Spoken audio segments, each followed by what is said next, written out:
Good morning, Victory. Good morning. It is so good to see you guys as we start our new series. We're going to be going through this for a couple weeks. I'm so excited to do that. Before we get going, a couple things I want to get out in front of you. The first is if you missed the announcement, this is the last day to sign up for our Stoked event for families, every generation. Our team has put that together. It's going to be great. If you want to register for that, today's your last day to get a bag. So please do that. It will be next week. We're streaming that on their YouTube page, the 13th. I think it's 4 o'clock. So that also, starting July 4th. Now, this is especially important for you guys. I gave First Service this announcement, but it doesn't matter as much to them. You'll see why I know. But for you guys, this is going to be important.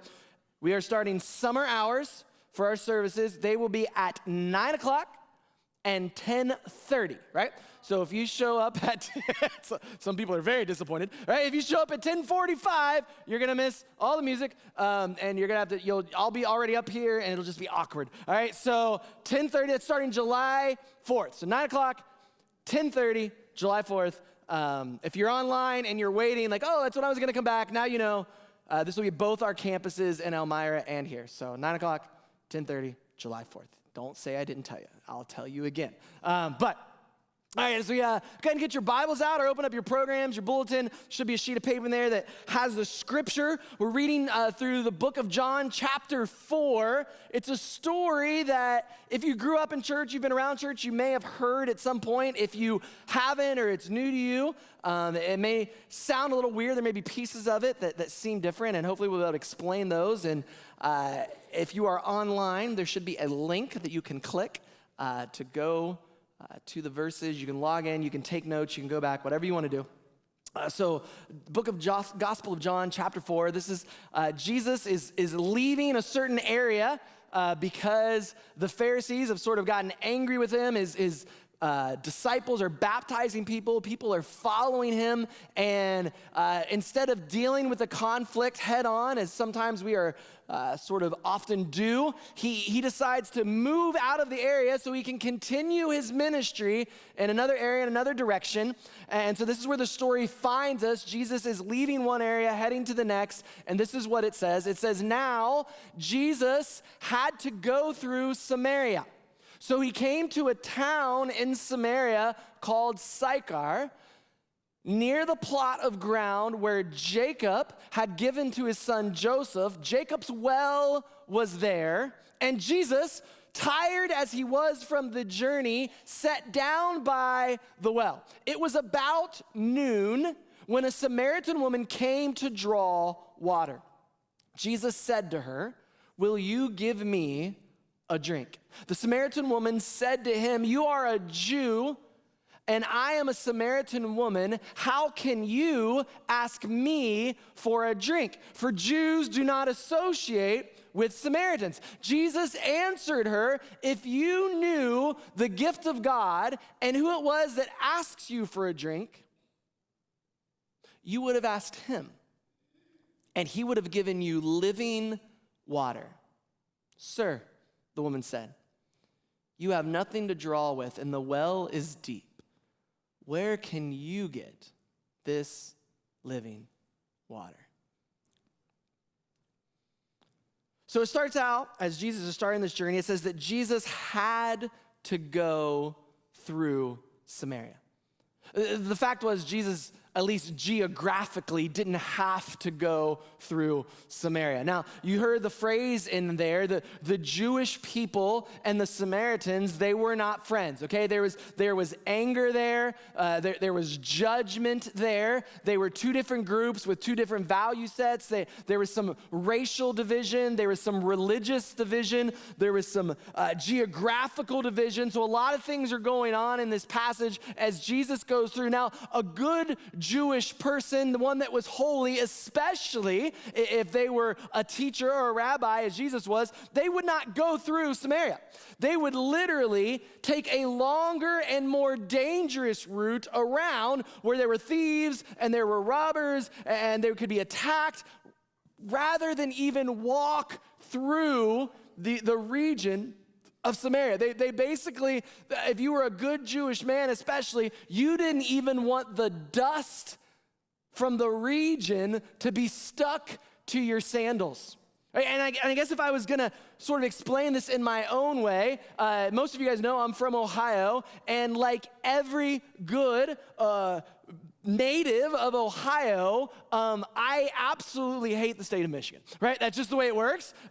We all kind of, some of you are looking at me a little shocked, but if you've heard me preach, you know that, right? And so, right, that's like, we don't even name it, right? When we talk about it, and we call it the state up north, right? Right, it's just, you don't want to go there unless you have to, right? And if you do go, you make sure that you have enough gas in your car that you can get there and back, because you don't want to buy gas in that state, because if you buy gas, you have to pay taxes. If you pay taxes, it's going to go to the state-funded, right, universities, which goes to scholarships for horrible University of Michigan football players, right? And so, so you do whatever you have to do to make sure that doesn't happen. If you're close to the state line and you run out of gas, you get out and you push yourself across to the promised land, all right? You do what it takes.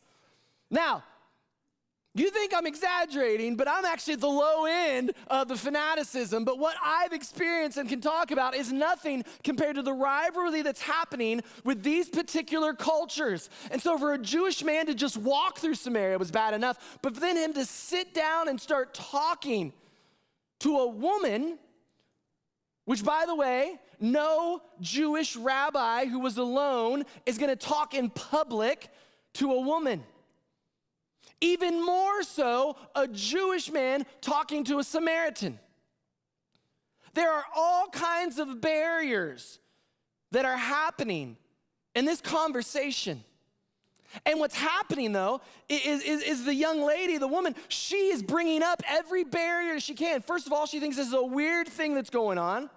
She doesn't understand what's happening. She's questioning, why would you talk to me? I think there's some sort of incredulousness there, right? Why are you, a Jewish man, coming and talking to me, a Samaritan woman, about wanting a drink?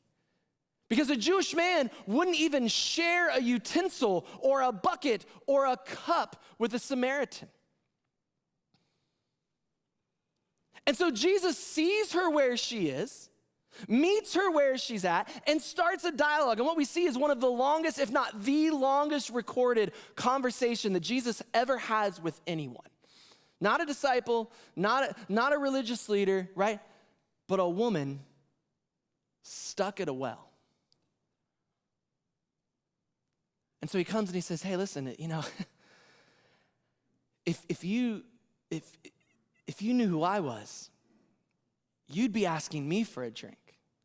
Right, which is kind of a weird thing to say, right? And she kind of calls him out on this, right? I get the sense, I'm not gonna say she's offended, but she's certainly annoyed, right? You come here, you do weird things, right? You talk to me, which you shouldn't be talking to me. You ask me for a drink, which you shouldn't be asking me for a drink. You even are gonna drink out of my utensil, which you certainly shouldn't be doing that, Jesus. And now when I tell you, well, why are you doing this? You come back at me and say, well, if you knew who I was, you'd ask me for a drink. Like, I sense a little bit of annoyance in her response, and we see it, right, in this next part. She looks at him and she says, sir, perhaps you haven't noticed, but you have nothing to draw from, and the well is deep. Where are you going to get this living water from? Are you greater than our father Jacob, who gave us this well and drank from it himself, as did his sons and his livestock, right? She's challenging Jesus. She finds herself in a situation that is less than ideal, and when Jesus shows up, she starts to put up barriers. I think this is true of a lot of us. Sometimes when truth comes into our lives, we are not ready for it. Something has happened in our life. Maybe it's a choice from the past. Maybe it's something that has been laid up on us by somebody else. Maybe it's a mindset. Maybe it's just this last year getting beat up this whole year and you're just tired. And have you ever had this experience where almost everything that happens to you, you view through that filter of your experiences, right? Every conversation you have sort of has these undertones of the pain that you've experienced or the frustration that you are feeling or the hurt from past relationships or situations that you've been a part of.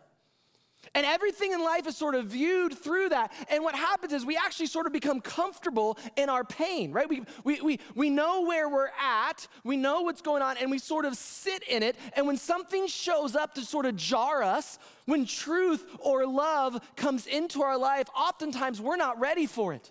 We are so weighed down by the baggage of our life that we aren't prepared to experience the freedom, the sort of jump start that Jesus wants to bring to us. And what happens, at least what I have sensed to happen, is that we hold on to that baggage. And when someone comes and tries to take it from us, we actually hold on to it more.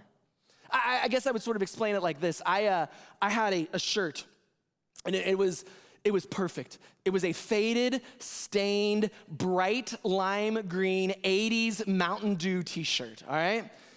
It was beautiful. It was perfect. Shara hated it, right? And we're in a season now, right? This isn't just summer season. You guys know, right? When it starts to get warmer, moving from late spring into summer, this is not just summer season. This is also what is called yard and garage sale season. Right, this is the time in life where we put all of our stuff out on tables in the yard so we can get money so that we can go to other people's sales and buy the junk that they have. Right, it's just sort of this circular economy.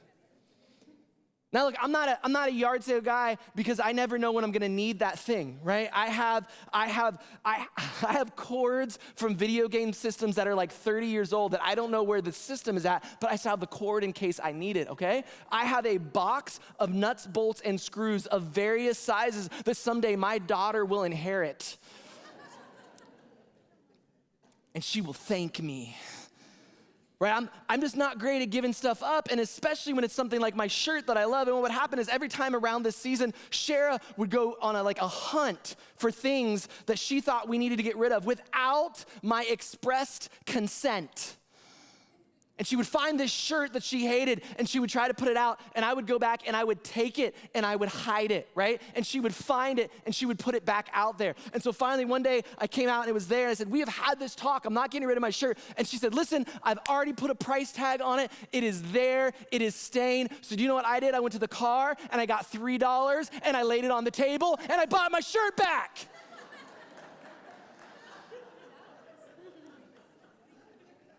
And I hid it so she couldn't find it again, right? And my fear is that's what we do with our baggage and our junk and the stuff in life is we hold on to it, and instead of, Jesus gives us the best exchange possible, right? He brings to this girl, he says, listen, you give me your worst, I'm gonna give you my best. You give me your baggage and your sin and your junk and your pride and your mess and the things that you've screwed up, and I give you peace and joy and love and righteousness and holiness. It's the best exchange possible. But sometimes we're so stuck and we're so weighed down that we don't want to let it go. We just hold on to it. Did everyone get a rock? Raise your hand if you have your rock. Did everyone get a rock on the way in? Yes, excellent. I didn't think about this until coming out right before first service, and I thought, sometimes I say stupid things. Perhaps giving the congregation hard objects was not my best thought. Like when Pastor Paul's preaching, it's fine because no one's gonna throw anything at him, right? But I saw the headline in my mind. It was like, pastor killed, stoned by congregation, details at 6, right? So we're not gonna throw anything, right? And in Elmira it doesn't matter, right? Because you would just throw them at the screen and it wouldn't hurt me. But I want you, because here's what we're gonna talk about these, and we're gonna utilize these here in a little bit. But here's what I want you to think of, right? When you hear this story and you think about the baggage and you think about the weight that this this woman is experiencing, right? You think about the pain and the anguish that she has gone through. You think about the rumors and the bad looks that she's gotten, right? I want you to think about the stuff in your life that you've held on to. What's the baggage that you've been holding on to? What are the things in life that Jesus wants to take from you, right? The things that have held you in bondage. The attitudes, the actions, the thoughts, the words, the situations, maybe the relationships that are weighing you down. Jesus wants to make an exchange. And he says, I want to give you living water. Now, what does this mean? If you've heard me talk about it, you know there's a difference in Jewish culture between living water and stagnant water. Stagnant water is water that sits, and when it sits, right, bacteria can get involved, and moss and algae can grow, and fungus can show up, and all kinds of bad stuff can happen. You don't want to dive in that water, right? You don't want to drink from that water. You don't want to bathe in that water. It's not really good for anything except breeding mosquitoes, which, a side note, is it just me, or are mosquitoes on like steroids this year? Have you guys noticed that? Last year, 0 mosquitoes because no one could go outside. This year, we're all outside. Freaking mosquitoes every place. It's driving me nuts. That was just a bonus. That's not on the test, right? But I want you to, right? You know those places of water where the mosquitoes are breeding, right? And it's swampy, and it's not, you don't want to drink that, right? That's where the junk, that's where sometimes we reside, though, if we're not careful. That's the baggage that weighs us down in this stagnant water that sometimes tries to drown us in these situations that we don't want to experience, that the pain of life that we've dealt with. And Jesus says, listen, you've had that in your life. I want to give you something more. He says, I want to give you living water. Living water is water that flows. Living water is water that moves. This is life-giving water. This is water that you can drink, water that you can bathe in, water that quenches your thirst and purifies. And she wants this. This sounds really good. And then Jesus asked her a question. He said, hey, I want you to come back, but I want you to go get your husband first. And the conversation shifts, takes a turn. Right? She's put up these barriers, and slowly he's knocking them down. We're Jewish, I know. I'm a Samaritan, I know. I'm a woman, I know. They have these kind of religious conversations. Do you think you're better than our founder? Do you think you're better, Jesus, than do you think you can satisfy me more than what I can get satisfied in my own traditions and my own thoughts? Do you think you can give me more than what I've gotten over here? And then he says, listen, I can. I want to better your life. I want to see you flourish. Go get your husband and bring him back. And this is what he says. He says, it tells her, go call your husband and come back. And her response is, I have no husband. And Jesus says to her, you're right when you say that. You have no husband. The fact is, you have had 5 husbands, and the man that you're with now is not your husband. What you've said is true. Now, if you're anything like me, when you hear that, especially when I first heard it, I got a little judgy. I'll just be honest, right? I hear this passage, and it's sort of one of these moments of like, well, I'm not her. Which is easy to do when we view it through our lens. But if you could, for a moment, go back to this first century, right, and you could view it through the lens of that culture. You see, women couldn't get a divorce on their own. They didn't have that choice. It's pretty easy for a guy. He just had to give her a slip of paper, say it 3 times, and she was done. And what has happened is she was put in some sort of arranged marriage where that guy decided he didn't want her anymore. Now, I don't know what caused that or happened. Scripture doesn't tell us. But what we know is she was sent away. So what does she do? She goes and looks for love someplace else, right? She looks for someone who can protect her and provide for her and love her, because as a female in that culture, you needed a male to take care of you. So what happens? She finds somebody. You know what happens then? He sends her away. And then she finds somebody else and he sends her away. And then she finds somebody else and he sends her away. And eventually she gets to a point where it's not worth the pain and the frustration and the anguish of dealing with this anymore. So she just finds someone who can take care of her. Because as a woman, you couldn't own land, you probably couldn't have a job, you can't provide for yourself on your own. Now listen, was it wrong, immoral for her to live with somebody? Sure, it was. But I have a difficult judging how someone responds to a situation that they have been placed in. And Jesus sees a woman who is in pain. a woman who was coming to the well at noon. It's hot at noon.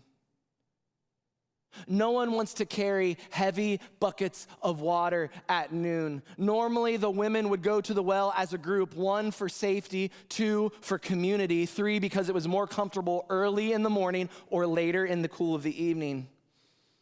The only reason you would be coming at noon is if you didn't want to be around those other women. Perhaps the sideways glances and the hushed tones had gotten to her.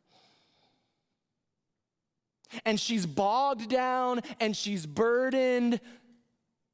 She's in bondage to the looks and the voices and to her own feelings of shame and guilt. And Jesus sees that, he knows that, and he has this divinely inspired moment with her. The reason he had to go through Samaria wasn't geographically, he was on a mission. A mission that would share with us the story of a woman who was stuck at the well. And she's looking for an out. She just doesn't know how to do it.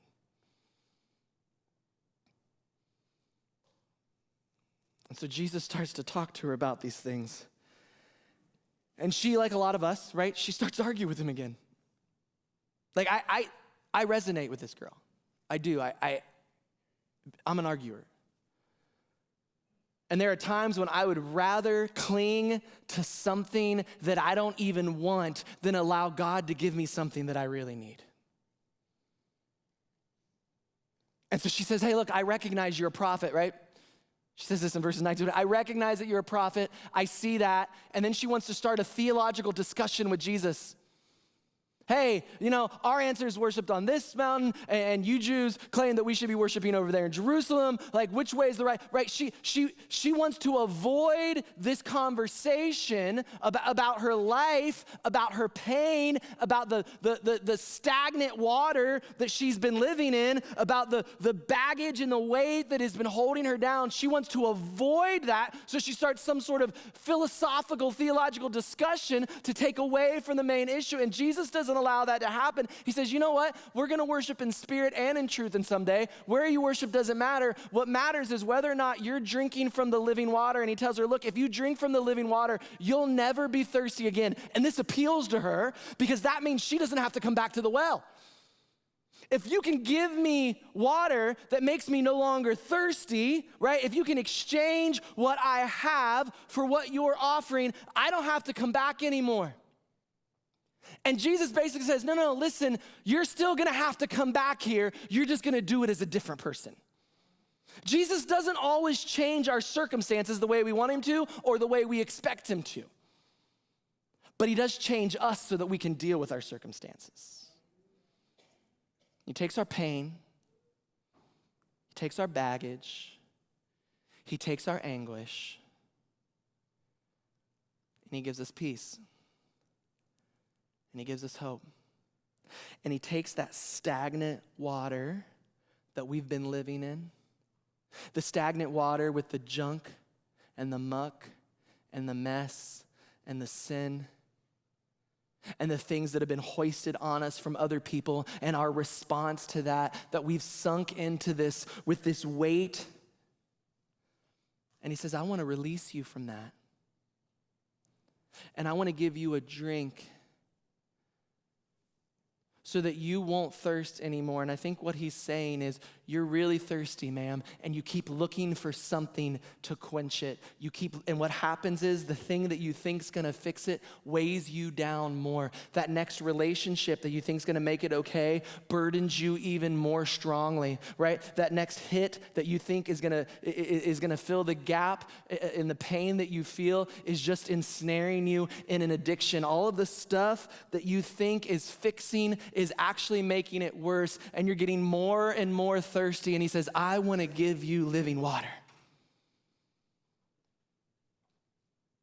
so that when you come back to the well, you can do so with your head held high. And a change happens in her life. And when she leaves that well, she's a different person.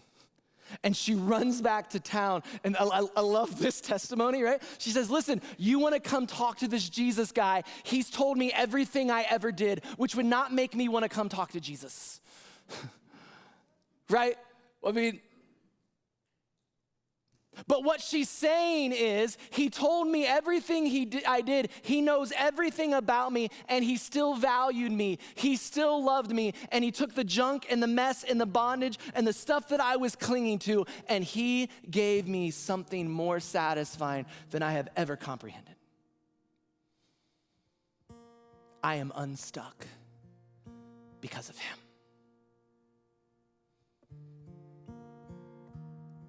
And it says, people followed a story like that. And Jesus stays in this forbidden region. And many more people become believers. Many more people tasted of the living water and exchanged the stagnant, gross junk that they were in for life to the fullest. What are you holding on to? What's your stuff? What's your baggage? What are the burdens that have been drowning you?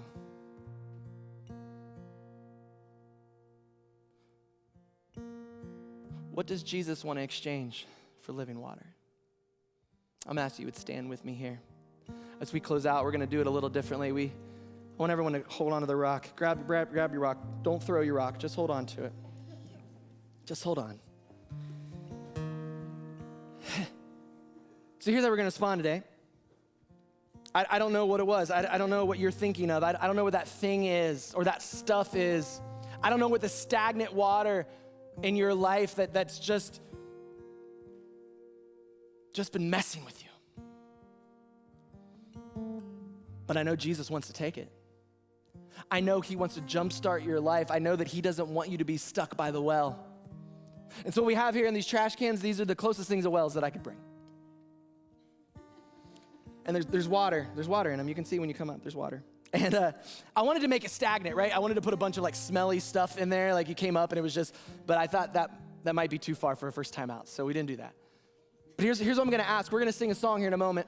And when you sing a song, I want you to think about whatever that thing is, whatever that stuff is. And maybe you're not even sure yet. Guys, we're going to do this series for a while. We're going to hit on some things. And you know what? When you hear that stuff, you're going to want to put up a barrier. You're going to want to put up a barrier. We're going to talk about attitudes. We're going to talk about mindsets. We're going to talk about words. We're going to talk about addictions. We're going to talk about stuff in life that weighs us down, stuff that keeps us stuck where we're not supposed to be. And what's going to happen is you're going to hear the love and you're going to hear the truth and you're going to want to start throwing up barriers just like she did. You're going to use your pain. You're going to use your story. You're going to use your life. So maybe for some of you, you don't even know what it is yet, but you know you need to get rid of it. Whatever it is over these next couple weeks, whatever's coming in your life, you want to get rid of it now so that when Jesus starts to talk to you about it, you are ready. Or maybe today, it was very clear to you. You know exactly what's holding you down. You know exactly what the baggage is. And you're done with it. So when we sing, if that's you today, whatever group you're in, here's what I'm going to ask you to come with your rock. And I ask you to leave it in the well. And walk away unstuck, unencumbered, free and out of bondage. Drinking and not of the stagnant, filthy, bacteria-filled water, but drinking of the living water that can quench your thirst, maybe for the first time ever. So I'm going to pray. When I'm done praying, we're going to sing. And as we're singing, I'm going to ask you come and seek out the best exchange of your life. Would you pray with me? God, I am so thankful for your grace. Lord, that you show up when I can't. You know my baggage, you know my burdens, you know the things that I cling to. And you love me enough to want to see me flourish. And you don't always change the circumstances in my life that are bringing me pain. You don't always rescue me from whatever's going on, but what you do is you exchange with me my fear and doubts for hope and peace and love, my sin and my shame for your righteousness and holiness. I give you my worst. You give me your best. So today, Lord, we want to drink from your living water, that we never have to thirst again. We want to drop that which is holding us down back into the stagnant, dirty water where it belongs, so that we can be unstuck from whatever well we have been trying to drink from, when we know it's you and only you that will satisfy. In Christ's precious and holy name I pray.